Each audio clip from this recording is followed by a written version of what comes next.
Muy buenas noches. Sean todos ustedes bienvenidos a esta sesión académica del martes 21 de febrero del año 2023 con la conferencia Francisco Godínez y el panorama musical jalisciense de finales del siglo XIX a cargo de nuestro invitado, el maestro Eduardo Escoto Robledo.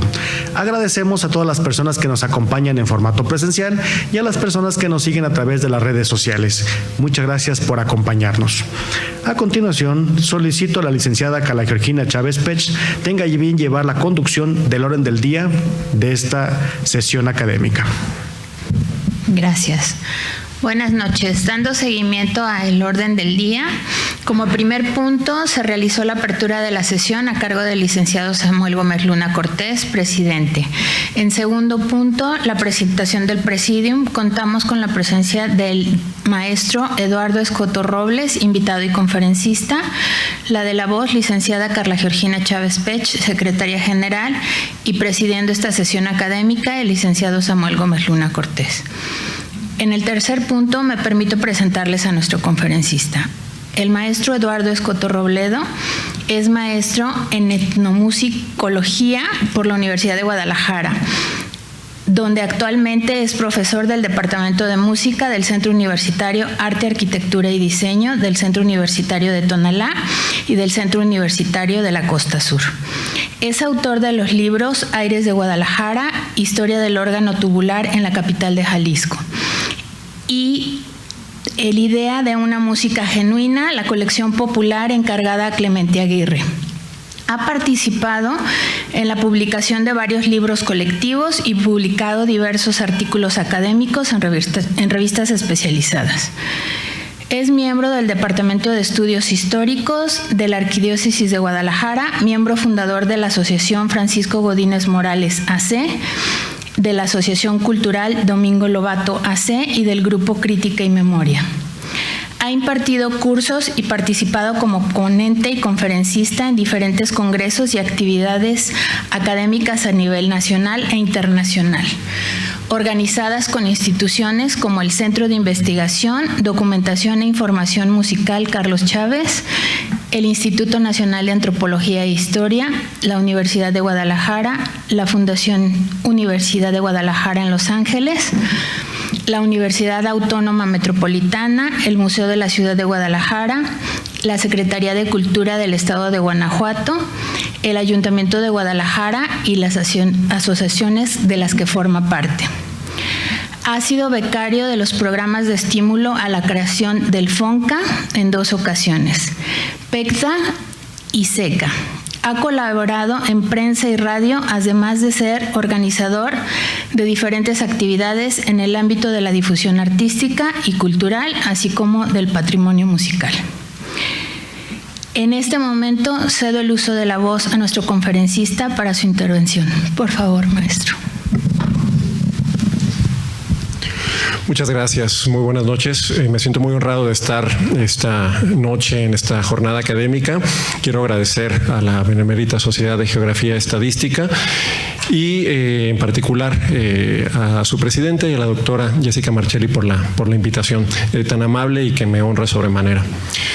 Me gustaría comenzar este tema haciendo una pequeña introducción a la manera en la que he venido trabajando este tema, que si bien me ha ocupado ya desde hace algunos años, ha sido en recientes meses de trabajo que he podido obtener, conjuntar e interpretar de una manera que podríamos llamar novedosa ciertos aspectos que me resultan importantes para conocer a un personaje que por alguna u otra razón, como tantos otros, corren este injusto olvido y más allá de la cuestión romántica de intentar hacer justicia, como en muchas ocasiones se plantean estos trabajos, me gusta ver esta situación como la oportunidad de comprender a mayor profundidad nuestro patrimonio musical y en particular el de una época que ha recibido también un trato hasta cierto punto tan parco como es el finales del siglo XIX. La figura de Francisco Godínez nos permite precisamente acercarnos a una comprensión, insisto, más amplia de estas consideraciones y de ahí viene precisamente el título de la ponencia que tendré el gusto de participarles en esta noche. Francisco Godínez Morales nace el 21 de febrero de 1855 en Guadalajara, Jalisco. Su padre, José Nicolás Godínez Robles, era músico que llegó incluso a desempeñarse como organista en la Catedral Tapatía. Tenemos en la figura de Francisco Godínez a un niño que empieza a formarse en la música, primero por parte de su padre y después con músicos bastante hábiles y que forman parte ya de la historia musical de Jalisco. En ese caso tendríamos a Jesús González Rubio, que fue a la vez maestro de Clemente Aguirre, Diego Altamirano y Adrián Galarza, entre muchos otros.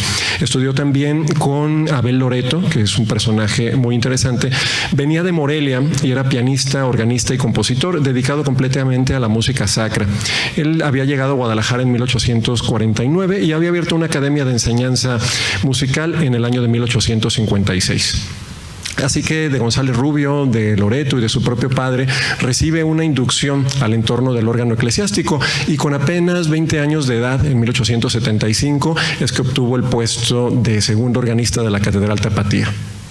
En 1880, 5 años después de este nombramiento, es que decide emprender un viaje a Europa con la idea de perfeccionar sus conocimientos musicales. En específico, lo planteó como un estudio que quería hacer más a profundidad tanto del piano y de materias musicales en específico como la armonía. Hay que pensar aquí en varios factores. Primero, la manera en la que habría planteado este viaje de estudios hacia el extranjero.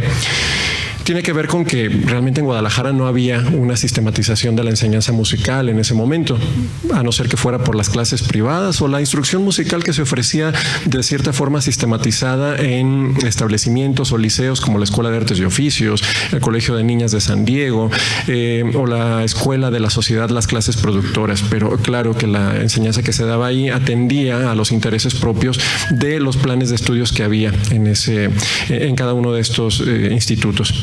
Agotadas las opciones locales, porque había estudiado aquí ya con los mejores maestros, Godínez pudo haber optado incluso, si lo queremos pensar así, por el Conservatorio Nacional, ya abierto para entonces, o con estudiar con algún pianista de los que había en la ciudad. Pero tenemos que considerar que se encuentra la sociedad tapatía en una época en donde sí, de que aquellas posibilidades existían, pero también existía una presencia muy fuerte de un peso muy específico del prestigio de la música francesa, tanto a nivel internacional y en particular el impacto de lo francés en la cultura mexicana y particularmente en las élites de todo tipo. No hablamos simplemente de las económicas, sino también en aquellas de orden artístico que se configuraban en aquel momento. Falta explicar también por qué si la carrera de Godínez tenía como mayor logro su nombramiento como organista, como segundo organista en este caso, él habría tenido el objetivo de estudiar el piano. Y bueno, hay varias opciones ahí que podemos barajar. La consideración de que el estudio del piano es finalmente un requisito en la formación de un buen organista. Podría ser también la falta de un método formativo propiamente organístico. El estudio del órgano, sobre todo en nuestro país, se dio siempre y hasta épocas muy recientes por una transmisión directa, por el familiar, por el organista de la catedral, que veía en alguien ciertas habilidades y de esa manera, pues, hasta donde podían llegar, hacía esta transmisión.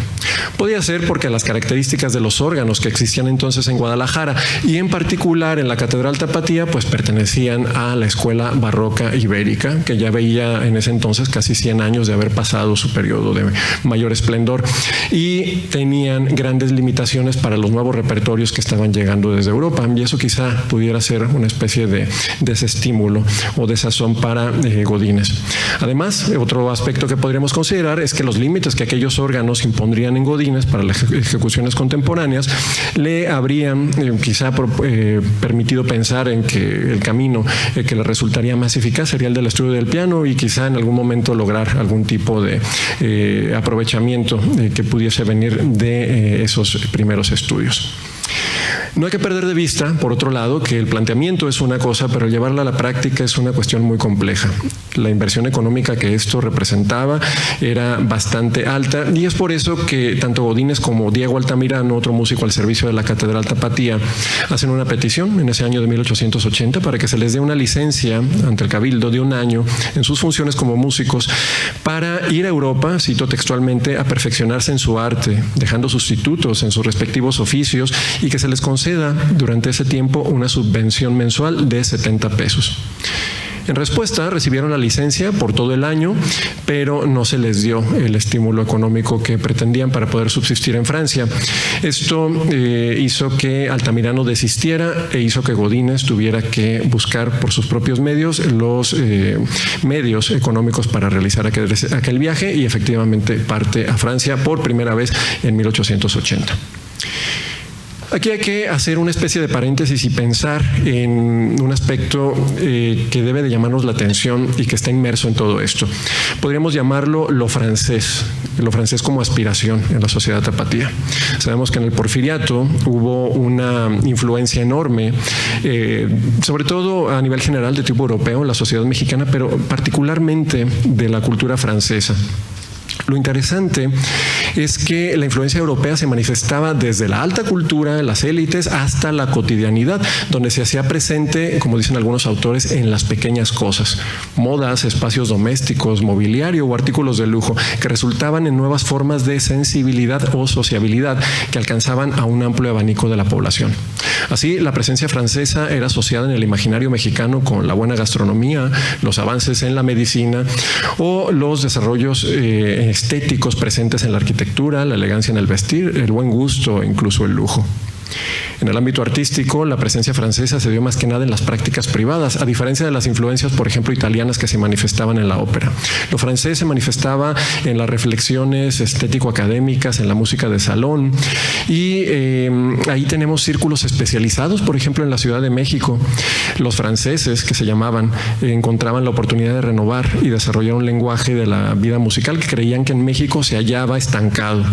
En 1885, por ejemplo, estos franceses, también llamados francesistas, hacían frente a los italianos o italianistas. Se reunían en la Ciudad de México Castro, Campa, Hernández Acevedo, Villanueva, Meneses, Quesadas, casi todos pertenecientes, egresados o maestros del Conservatorio Nacional, y se ponían a hablar sobre las últimas propuestas del arte y de la cultura francesa. Hablaban en francés, escuchaban y discutían las novedades poéticas y musicales de aquel país.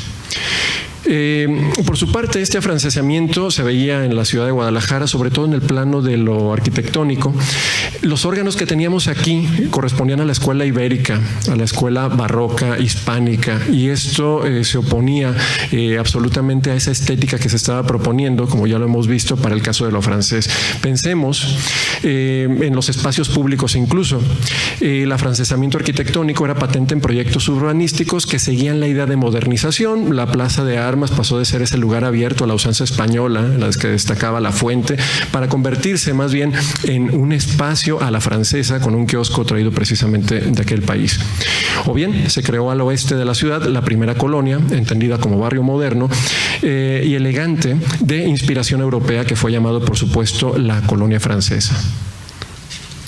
El desarrollo del mito francés republicano y la manera en la que este fue asimilado durante el Porfiriato hizo que todo esto pesara enormemente, sobre todo, como hemos dicho, en las élites culturales, pero en realidad de muy diferentes formas en diferentes entornos de la población y de la cultura local y nacional. Bien, aquí me gustaría llamar también la atención sobre el caso de que esta asimilación ni en lo general ni en lo particular era absoluta. Habían grandes juicios que se enfrentaban entre sí: el mito de la Europa culta y civilizada contra el de la Europa cruel y libertina. Se discutió sin cesar en relación con los vicios e inmoralidad de la vida parisina, que se manifestaba en la ligereza de los modales, contra las grandes innovaciones y la modernización de la vida que existía y que venía de allá, y que era en todos sus aspectos un impacto que se entendía venía de este entorno. La organería francesa, mientras tanto, estaba en un periodo de esplendor. Aquí tenemos, a nivel superficial, visto nada más desde las manifestaciones de la caja, lo que eran los trabajos que ya existían hacia mediados del siglo XIX, precisamente en Francia. tenemos que pensar que Godínez llegaría justo a este entorno tan distante y tan distinto y divergente del que teníamos aquí. Un entorno donde los organistas franceses como Camille Saint-Saëns, Guilmant, Dubois, Vidor, Lamotte y por supuesto el franco-belga César Franck estaban ya dando una utilización muy amplia a los nuevos inventos, a las nuevas manifestaciones técnicas que constructores como Aristide Cavaillé-Coll o en el caso del alemán que llegó también a trabajar en París, Merklin, estaban ya desarrollando, que era el concepto de órgano sinfónico. ¿Qué era esto? Era un órgano que tenía tal capacidad en una gran variedad de registros de emular sofisticadamente el timbre de instrumentos pertenecientes a la orquesta sinfónica, que era el símbolo del moderno desarrollo musical alcanzado entonces precisamente en Occidente. Por lo tanto, un viaje de estudios como el que se propuso Godínez era considerado una medida eficaz para la modernización de los quehaceres locales. Se consideraban aquellos viajeros especializados que contribuían, como nos decía la prensa de la época, al progreso nacional. Por este motivo es que, con especial orgullo, se exponían con regularidad en la prensa local noticias que hablaban de los jóvenes tapatíos que se encontraban en Europa para estudiar, honrando a Jalisco con su comportamiento sabio y estudioso. Durante todo el siglo XIX, Francia se vio envuelta, lo sabemos, en una serie de vaivenes políticos que lo llevaron a ser gobernada intermitentemente como república, monarquía e imperio. La estabilidad llegaría hasta la Tercera República, más o menos, formada en 1870, y en todo este trayecto la Iglesia Católica fue perdiendo abruptamente privilegios y propiedades, por lo cual la actividad musical relacionada con el catolicismo habría de sufrir muchísimas afectaciones que cambiaron radicalmente la vida de los músicos que hasta entonces se habían dedicado precisamente a estar en su servicio.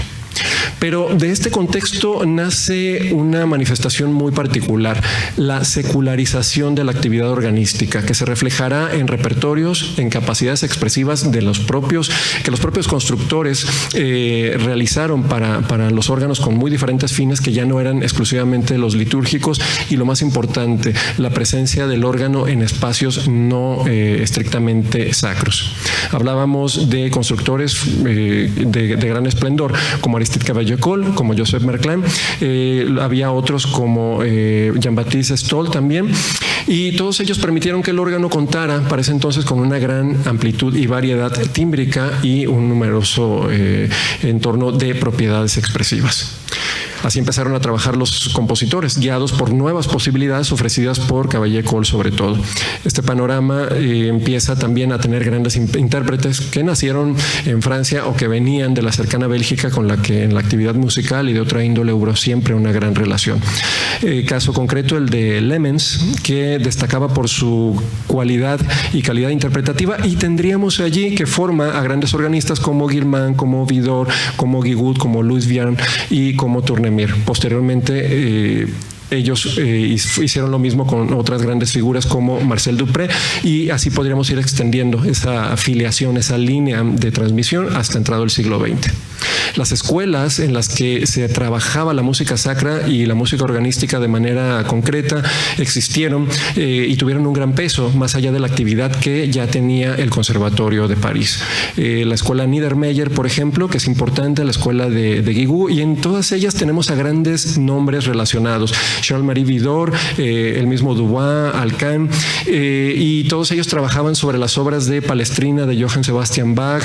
De ahí salen después otros músicos que se dedican ahí mismo a enseñar, como Camille Saint-Saëns, Gabriel Fauré, André Messager, el propio Guigut, de quien ya hablábamos, etcétera.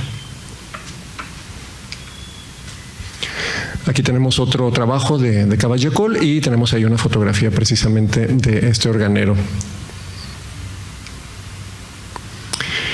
Bien, mientras tanto hay otra gran discusión, específicamente la de la renovación de la música sacra. Esa renovación parte del interés también por renovar el patrimonio. Una vez pasado todas las vicisitudes que se habían abierto desde el estallido de la Revolución Francesa, se empieza a ver al pasado con una cierta nostalgia, y allí tenemos el gran papel de la abadía de Solesmes, una abadía benedictina en el que se empieza a dar una serie de propuestas encaminadas a encontrar encontrar una vía que consideran auténtica para la revitalización precisamente del canto gregoriano como principal punto de la actividad musical de la Iglesia Católica.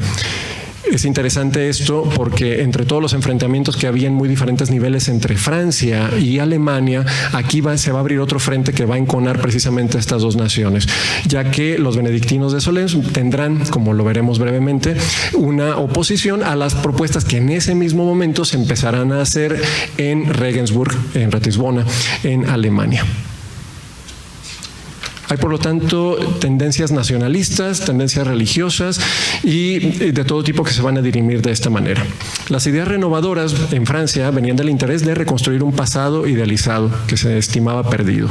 La Iglesia francesa buscaba llevar a cabo una reconstrucción de aspectos tales como la vida monástica. Aquí tenemos la figura de Prosper Guéranger, quien vivió entre 1805 y 1875, que se dio a la tarea de restablecer en la población de Solesmes, ya mencionada, una orden de monjes benedictinos de la que solo quedaba el priorato abandonado.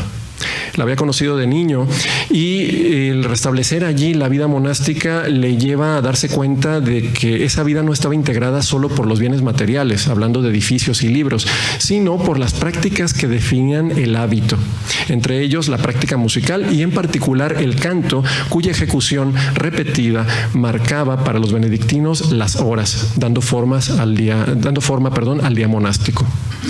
Guéranger consideraba que si el canto no era restaurado hasta sus antiguas tradiciones, no se podría restaurar la liturgia. Y emprende un trabajo muy profundo, muy especializado de orden paleográfico y filológico, orientado a tratar de rescatar en los documentos que quedaban de cualquier tipo de antigüedad todas las características que hubiera podido tener de auténtico el canto, considerando que ya para ese entonces se había venido, sin haberlo podido advertir, deformando. Mientras tanto, sabemos, como les decía, que en Alemania este objetivo de la redignificación de la música sacra se estaba trabajando, pero por vías muy distintas. Allí creían firmemente en que todo había cambiado para mal a partir del siglo XV y que por lo tanto habría que regresar a las disposiciones del Concilio de Trento y habría que tener sobre todo como un modelo rígido, inamovible, la música de Palestrina. Así, en la primera mitad de aquel siglo, diferentes estudiosos alemanes publicaron trabajos teóricos, históricos y ediciones críticas que fueron considerando este tipo de perspectiva y consolidaron ese movimiento. Promovieron acciones prácticas, empezaron a componer siempre bajo el modelo palestriniano y autores de esta vía como Michael Haller pugnaron por una replicación literal del estilo palestriniano. El primer enfrentamiento abierto entre ambas corrientes se dio en el marco del Congreso Europeo de Arezzo, en Italia, 1882, con el fin de estudiar y mejorar el canto litúrgico. Dom Schmidt, que venía de Solesmes, expuso que poseían ellos la verdadera versión del canto gregoriano en los manuscritos, ya que el ritmo del canto es el ritmo de la prosa hablada. Acusaban que sus adversarios alemanes se refugiaban en el argumento de la autoridad, dado que para entonces el editor alemán Pustet ya había hecho su propia versión editorial de los trabajos que habían salido guiados por Haller de la escuela de Regensburg. El enfrentamiento tomó una perspectiva no nada más metodológica académica, sino nacionalista, ideológica y sobre todo identitaria. Mientras eso sucedía en Europa, en México había una serie de factores que también se estaban discutiendo en cuanto a cómo debería de ser regulada y redignificada la música sacra. Del año 1862 tenemos las aportaciones que hace Rafael Sabas Camacho, quien inició un viaje de estudio cuyos destinos principales fueron Roma y Tierra Santa. Y en la crónica que hizo del viaje dice que gracias a ese traslado fue cuando pudo escuchar por primera vez el verdadero canto gregoriano romano.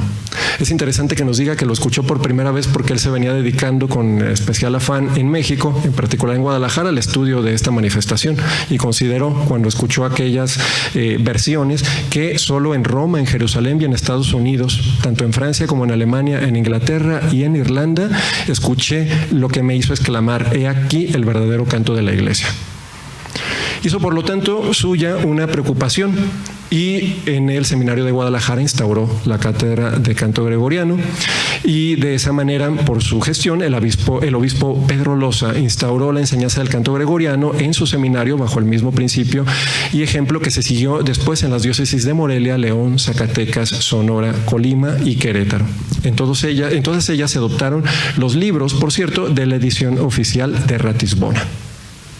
El 27 de marzo de 1885, Camacho fue nombrado obispo de Querétaro y en el seminario de aquella diócesis instauró la enseñanza del canto gregoriano. Para ello hizo traducir el Magister Choralis de Haberl, sí, que había sido editado en Ratisbona, y en 1892 instauró en Querétaro una escuela de música religiosa, para lo cual había enviado en 1888 a estudiar a aquella ciudad alemana al padre José Guadalupe Velázquez. Esa escuela ganó un gran impulso rápidamente a nivel nacional y fue el primer ensamble, fue el primero en contar incluso con un ensamble, un orfeón, que tanto con estudiantes como con músicos profesionales se dedicaron a difundir la música de los grandes polifonistas del siglo XVI como Palestrina, Orlando de Lasso, Tomás Luis de Victoria y de autores afines a la perspectiva ratisbonense. En medio de ese panorama, en 1880, sobre las bases de lo que vendría siendo esa discusión, es cuando tenemos el primer viaje de Godínez a París. Allí puede estudiar con pianistas de la talla de Marmontel, quien había estudiado precisamente en el Conservatorio de París, donde fue primer premio de piano en 1832.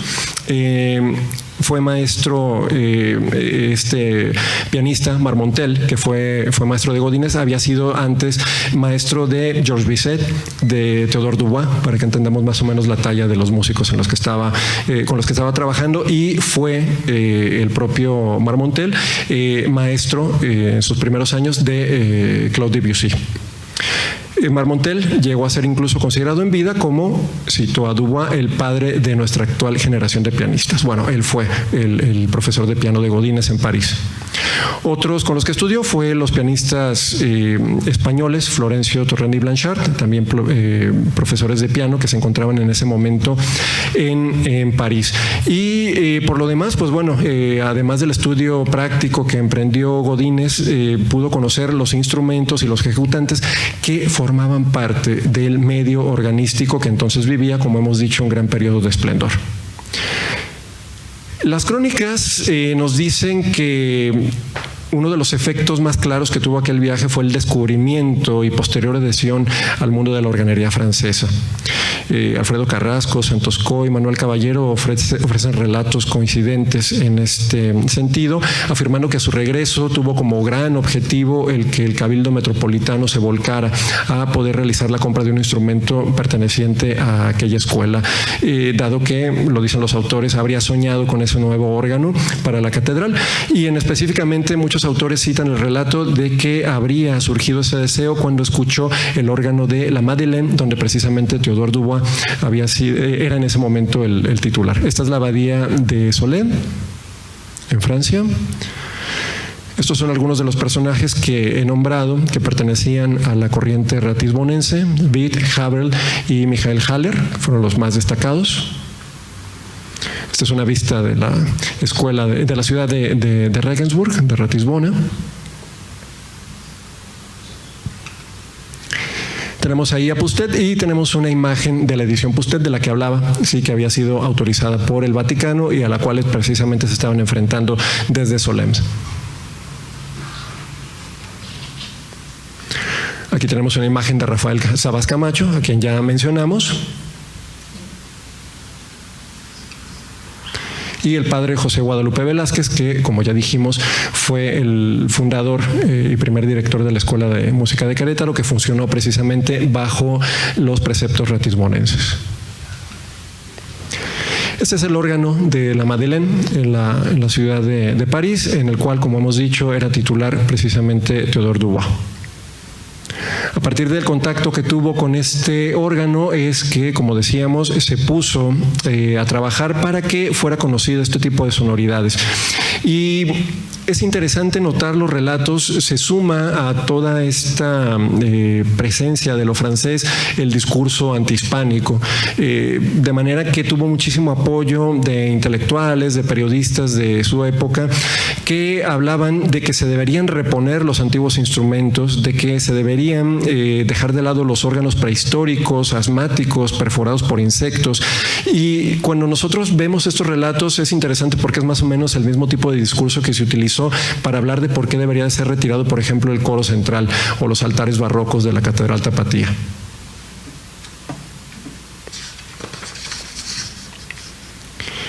En 1884, Francisco Godínez, según el diario El Siglo XIX, habría obsequiado un órgano Merclán pequeño, de sistema enteramente desconocido, decía el diario, traído de París, para que se empezaran a conocer precisamente las posibilidades de la organería francesa. Y sobre el tema de la catedral, no hay registro claro sobre lo que se cuenta en este relato casi heroico de propuestas, de desaires, de insistencia y demás. Lo único que tenemos hasta el momento es localizadas fuentes que nos dicen que en 1889 se expresa que el arcediano Francisco Arias y Cárdenas leyó documentos relativos al mejor modo de comprar en la ciudad de París un órgano digno de la catedral, y convínose que fuera enviase Godínez a contratar y vigilar su construcción desde los últimos días del mes de agosto de aquel año. Ya en París se abandonó el proyecto principal, que era contratar un órgano con Cavaillé-Coll. El contrato se firmó finalmente con Merclán el 5 de octubre de 1889 y la entrega, aunque se estimaba que iba a ser al año siguiente, iba a demorar 2 años.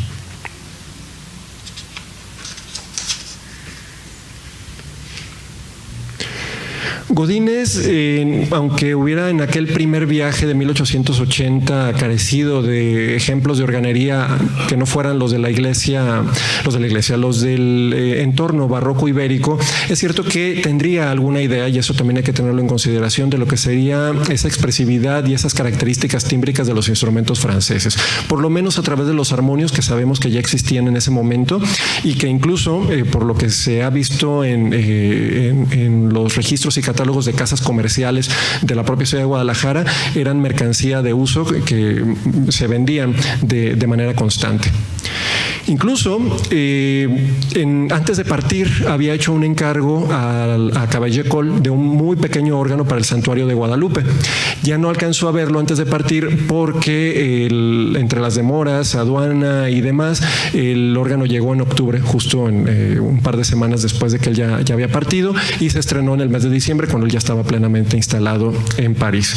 Ese órgano, de destino hasta cierto punto incierto, al parecer se mantuvo hasta por ahí de la década de los años 60 del siglo pasado en esta iglesia del santuario de Guadalupe. Mientras tanto, este interés por la modernización de los repertorios, la redignificación de la música sacra, también lo llevó a meterse en muchísimos problemas. Hizo peticiones ante el Cabildo para que se procediese a extirpar del servicio, cito textualmente, la música mala o que no tenga carácter religioso, a fin de corregir la ejecución de la restante. Y se le encargó lo que se menciona textualmente como la debida expurgación y enriquecimiento del archivo musical de la catedral. Es interesante porque meses después de arduo trabajo llegó Godínez con una propuesta. Ya había dicho, se desechó todo esto, se va a adquirir aquello y nos vamos a quedar con esto. Y en ese momento desató una gran preocupación de muchos de los canónigos. Hubo una gran polémica y se pidió que textualmente volvieran al archivo musical y al uso las composiciones que se habían separado, ya que detectamos abusos introducidos por ciertos empleados de la capilla del coro que arbitrariamente han hecho modificaciones sustanciales en el servicio musical no ordenadas por el Cabildo. Hubo ahí una serie de vaivenes que son bastante interesantes y que nos muestran la manera en la que la presencia del europeo y ese afán por la modernización estaba realmente generando una serie de tensiones muy, muy concretas. Pues en ese entorno es cuando tenemos el segundo viaje a Francia de Godínez, que estaría precisamente realizado entre 1889 y 1891. Este sería de acuerdo al catálogo que se conserva más o menos de esos años de Cavaillé-Coll, este sería más o menos la semblanza que habría tenido el órgano que se encargó a Cavaillé-Coll para que estuviera colocado en el santuario de Guadalupe. Bien, el viaje segundo de Godínez le lleva a estudiar con lo más granado del entorno organístico de Francia de ese momento. Eugène Guigou, Alexandre Guilmant, Rousseau y Théodore Dubois. Con ellos estudió armonía, contrapunto y órgano. Todos, como les digo, eran figuras de primer orden. La formación de Godínez no se limitó a obtener conocimientos técnicos, sino en un sentido más profundo a una forma de comprender el papel de la música en su relación con la religión y con la sociedad de su época. Así fue tomando partes de actividades muy interesantes. No fue nada más estudiar, no fue nada más a comprar. En 1890, a pocos meses de haber llegado, formó parte de la comisión de expertos que evaluaron el órgano de coro de la Catedral de Notre Dame, restaurado y transformado según el nuevo sistema electroneumático propuesto por Merclin. Allí ejecutó junto a César Franck, Guigaud y Rousseau, así como Eugène Sergent. Un año después, en enero de 1891, fue invitado a participar en una comisión que evaluó la recepción del órgano que Merclin también construyó para la iglesia de Notre Dame de Valenciennes. Aquí tenemos el proyecto que desarrolló Merclin para el órgano de la catedral, que como vemos es casi exactamente como pasó a ser terminado. En 1891, octubre, se anunciaba en la prensa en París que Merclin exhibía en sus talleres el gran órgano eléctrico destinado a la Catedral de Guadalajara, a fin de que pudiera ser escuchado en cuanto a sus armoniosos sonidos. La última maravilla salida de los talleres de la Casa Merclin, que en algunos días atravesará el océano, mide 5 metros de altura y 80 obreros han necesitado de 2 años para llegar a completar su construcción, señalaba la Revue de Famille. Y añadía: hemos tenido el placer de escuchar recientemente, en compañía de un auditorio numeroso y selecto, invitado por Merclin, el órgano de la Catedral de Guadalajara, tocado por el que será su organista titular, un joven de 35 años, señor Godínez, que consideramos ya un maestro y que el señor Merclin se complace en reconocer como un colaborador de los más apreciables. Aquí me gustaría hacer un paréntesis porque se hace muchísimo énfasis en todas las publicaciones de que los órganos, que terminaron siendo 2 los contratados, un órgano coral además, tenían ya el sistema eléctrico, que era una novedad enorme en su momento. Y hasta hace poco se tenía en nuestro entorno por válida la versión de que los órganos sí eran eléctricos, pero gracias a que en los años 60 la firma italiana Tamburini los había convertido a ese sistema, siendo que habían llegado a ser mecánicos. Y eso pues nada más servía para de alguna manera exagerar la importancia del trabajo que los italianos y la escuela que dejaron en Guadalajara habría tenido precisamente entre nosotros. Godínez, volviendo a su viaje, participó igualmente en recitales privados y fue logrando una integración amplia a un contexto lleno de complejas particularidades. Esto estableció para él una serie de lazos de filiación, correspondidos por la admisión que recibió manifestada en dedicatorias que recibió de distintas obras. Emprendió viajes por Alemania, con el fin de conocer diferentes órganos y conoció también en ese momento una actividad musical inagotable, mucha de ella relacionada con la Exposición Universal, que precisamente tenía lugar todavía en 1889.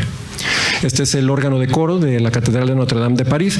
Es un proyecto muy interesante porque gracias a la electrificación, a la aplicación de la electricidad que hizo Merclin, fue posible por primera vez que la consola no estuviera pegada al cuerpo, lo cual era un problema en el espacio arquitectónico que existía. Los órganos que habían existido antes tenían que tener un tamaño muy reducido para que precisamente pudiera caber aquí tanto el cuerpo del órgano como la consola. Y en este caso lo que tenemos es que gracias al sistema eléctrico se pudo poner la consola debajo y los cuerpos sonoros en la parte superior. Y este es el órgano de Notre Dame de Valenciennes, que fue un proyecto que además de que participó en su evaluación Godínez, encontramos que se desarrolló casi a la par y tuvo muchas coincidencias de diseño con las soluciones que se propusieron en ese entonces para el órgano de Guadalajara. Aquí tenemos una vista de lo que era el pabellón general de la Exposición Universal de París en 1889.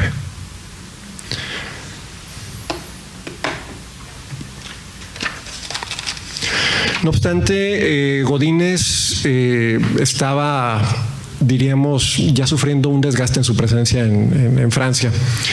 Él reconoció que la estancia se había prolongado mucho más de lo que él habría pensado y escribió al obispo de Linares, Jacinto López: yo ahora estoy más impaciente que nunca por acabar con mi comisión y volar a Guadalajara, porque mi situación no es nada agradable y aún bien difícil. Días quiero que esto no se prolongue más tiempo. Consideraba abiertamente que la entrega de los órganos Merclán se había demorado, pero estaba contento con el resultado.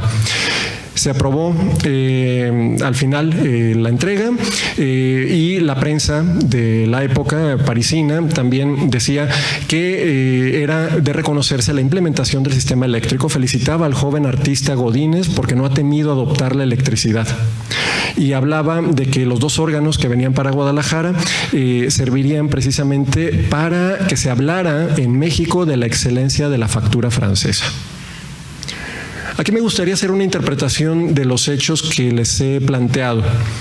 Por parte de Godínez existió entonces el contacto, la asimilación, la aceptación, la adhesión, que pueden considerarse una introducción a la escuela organística francesa, que marcaba pautas sobre la música religiosa en general y su necesaria redignificación.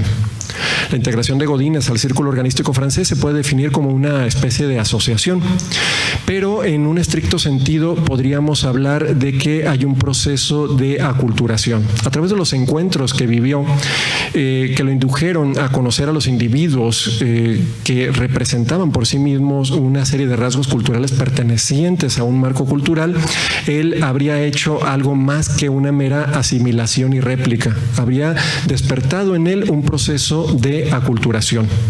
En este caso, la aculturación, nos dicen los teóricos, deriva en una transculturación. ¿Qué es esto? Por muy técnico que suene, nos habla de una serie de procesos en que los miembros de culturas en contacto con miembros de otras culturas experimentan en diferente medida desajustes y reajustes mientras van transitando por una pérdida, un desarraigo de la cultura precedente, una exculturación, una aculturación y finalmente una neoculturación, es decir, la creación de nuevos fenómenos culturales que reúnen elementos tanto del lugar de precedencia como el de procedencia.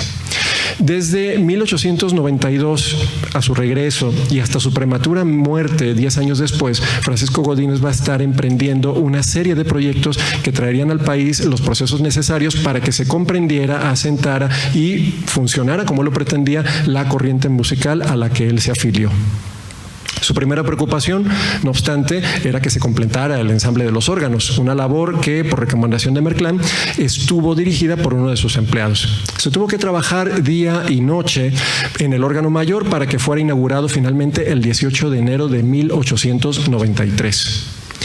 Se ejecutó un programa organístico en el que participaron tanto Francisco Godínez como su hermano José, que también era organista, y donde ejecutaron un programa con obras de Dubois, Guigou, Rousseau, Lefebvre-Belly, Mendelssohn, Bach, entre otros. Godínez empezó a diversificar su actividad de una forma que evidenciaba sus intenciones de transformar el entorno musical de acuerdo a lo que había sido su experiencia francesa. Lo primero, se preocupa por tener una publicación que sirva de vehículo formativo para los músicos dedicados a estar al servicio de la iglesia. Llevó por nombre La Lira Sacra y la presentó como una publicación quincenal. Se incluían obras de Mozart, Schubert, Rossini, Cherubini, Frank, Meyerbeer, entre otros.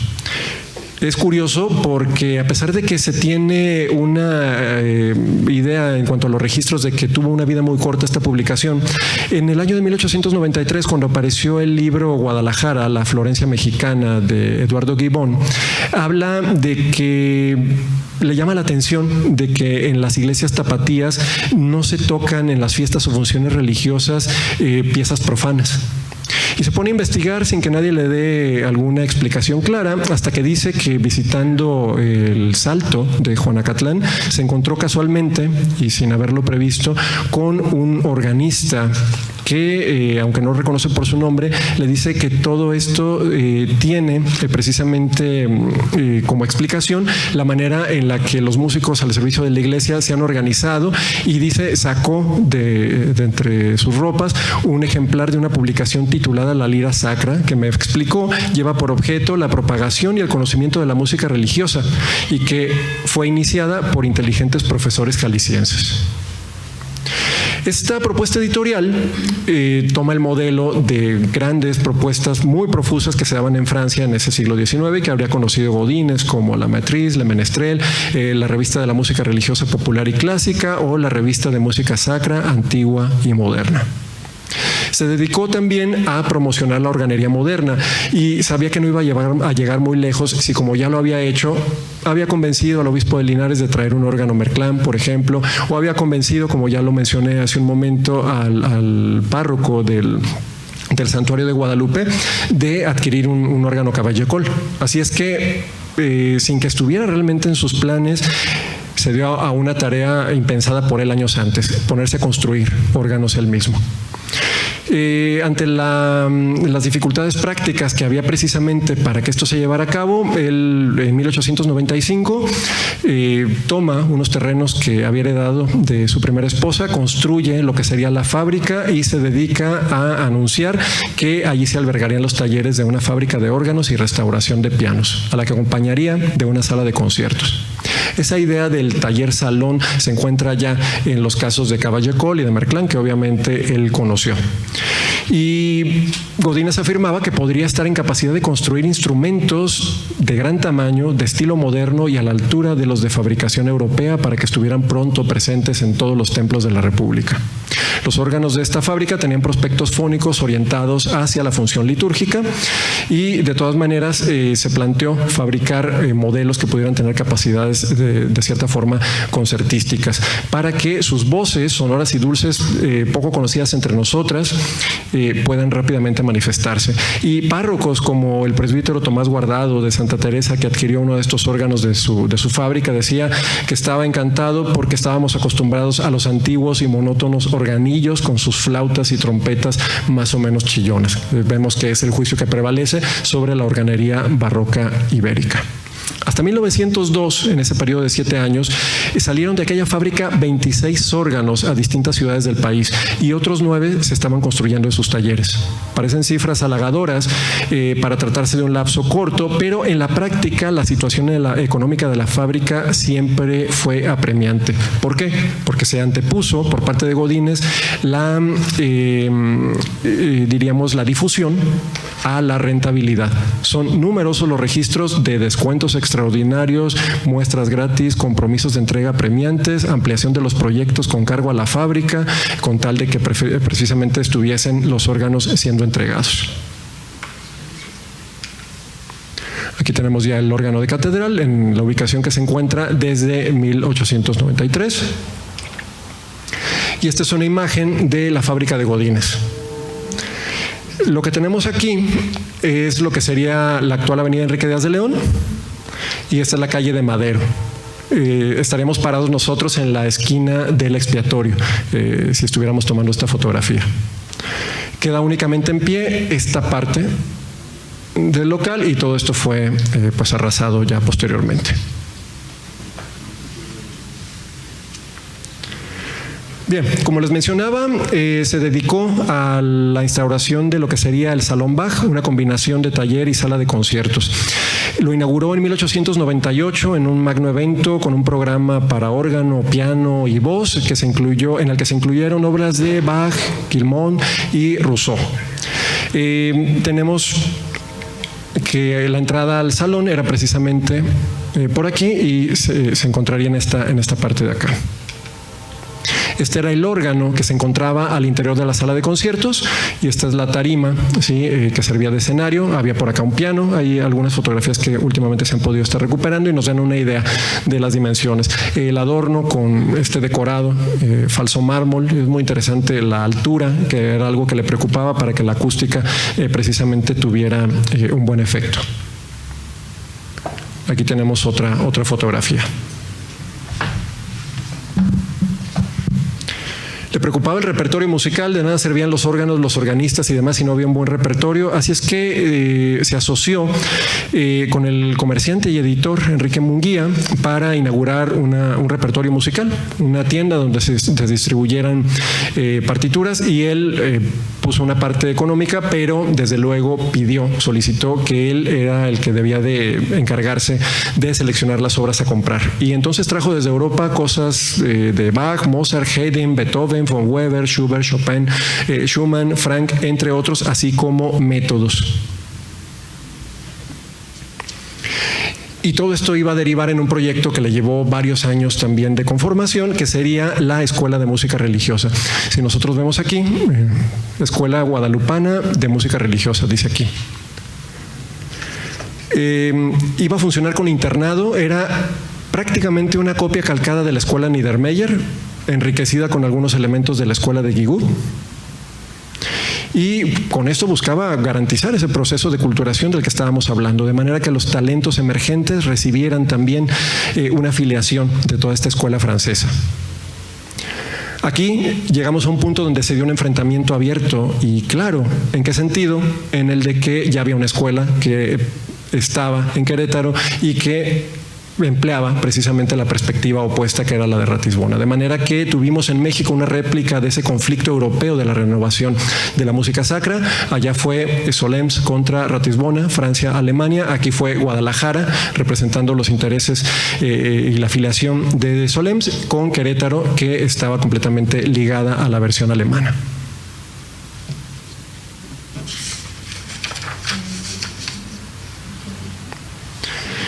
La vida de Godínez estuvo además guiada por una absoluta religiosidad. El resto de la manzana, todo lo que había aquí sin construir, terminó donándolo. Lo donó precisamente por medio de la Sociedad de San Vicente de Paul. Y era más de media manzana. Quería ahí que se construyera un asilo para ancianos y un hospital. Para tal efecto, como no podía ser una donación a la iglesia, vendió el terreno en un precio simbólico al comerciante Ramón Garibay, a quien como testaferro le indicó que forzosamente habría de destinarlo a la causa mencionada y que en caso de clausura o amenaza de expropiación por parte de las autoridades debía venderlo para repartir su dinero entre los pobres, su valor entre los pobres. Allí se erigió la iglesia del Calvario de las Hermanas Salesianas, un asilo de ancianos y una escuela. A la postre, en 1940, el comerciante donó el inmueble a la recién creada Universidad Autónoma de Guadalajara a título propio y construyeron allí un hospital que injustamente, creo yo, lleva el nombre de Ramón Garibay. Finalmente, Godínez murió a los 47 años de edad a consecuencia de una apendicitis en las instalaciones de su fábrica, donde había tenido que mudarse. Esto por cuestiones económicas, pero también era una cuestión que en el siglo XIX no era rara, que los empresarios tuvieran en un mismo espacio su despacho y las habitaciones familiares.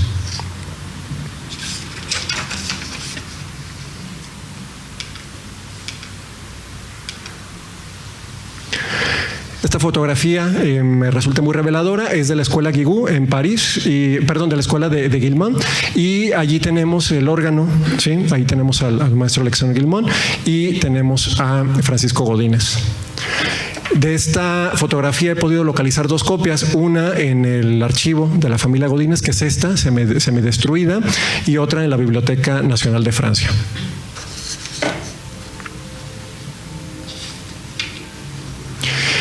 Francisco Godínez destacó no solo como ejecutante, sino como organero, maestro y promotor musical.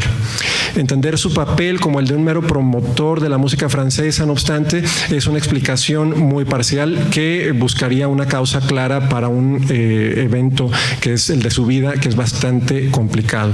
El verdadero germen de su vida fue una aprehensión crítica que lo llevó a comprender mejor su propio contexto en relación con otros que se encontraban en ulteriores etapas de desarrollo, y esto lo llevó a identificarse con figuras pertenecientes a la cultura musical francesa de la época.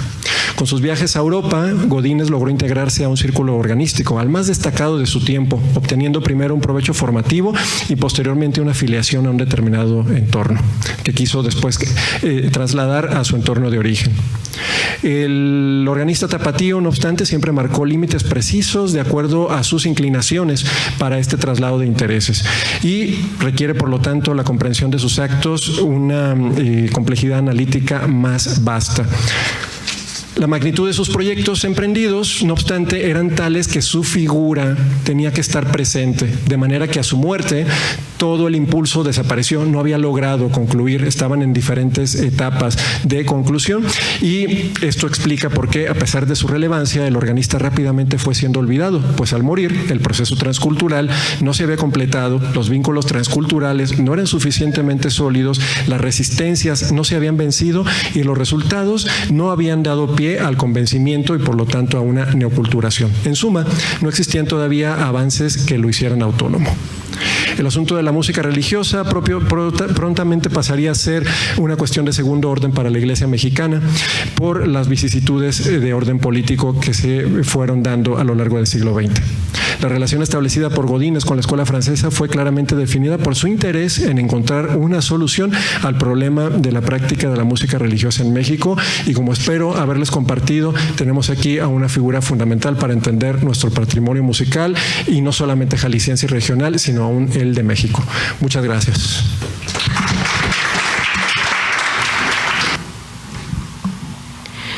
Agradecemos la intervención del maestro Eduardo Escoto Robledo y también agradecemos la presencia de nuestros socios, asociados e invitados. Muchas gracias a todos los que se encuentran presentes aquí en nuestra casa sede y también por nuestras redes sociales.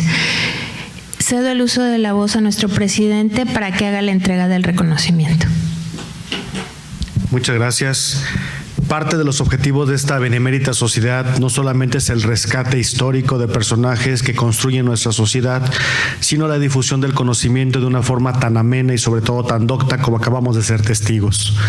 Por lo cual, la Benemérita Sociedad de Geografía y Estadística del Estado de Jalisco otorga el presente reconocimiento al maestro Eduardo Escoto Robledo por su brillante participación en las actividades organizadas por esta institución con la conferencia Francisco Godínez y el panorama musical jalisciense de finales del siglo XIX, misma que se llevó a cabo a las instalaciones de nuestra casa sede, cumpliendo así con el objetivo fundamental de esta benemérita institución, que desde su fundación ha sido el estudio y la divulgación de la ciencia y la cultura. Guadalajara, Jalisco, a 21 de febrero del año 2023, firman alcance la licenciada Carla Georgina Chávez Pech, secretaria general, y el de la voz en su calidad de presidente.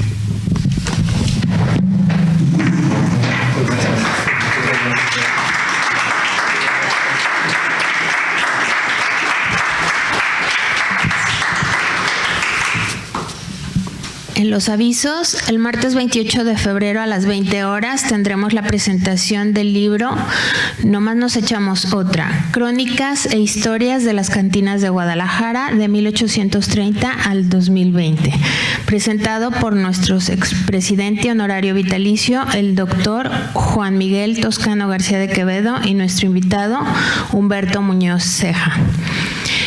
Los invitamos al final de esta sesión a un convivio aquí en nuestro patio. Y como último punto, cedo el uso de la voz a nuestro presidente para que clausure la sesión. Agradecemos a todas las personas que nos han acompañado en esta sesión académica del martes 21 de febrero del 2023, después de haber escuchado esta maravillosa conferencia, Francisco Godínez y el panorama musical jalisciense de finales del siglo XIX. Una vez clausurada la sesión, podemos seguir departiendo con nuestro invitado, que sin duda alguna nos ayudará a resolver muchas inquietudes que ha generado esta brillante conferencia. Muchas gracias, muy buenas noches.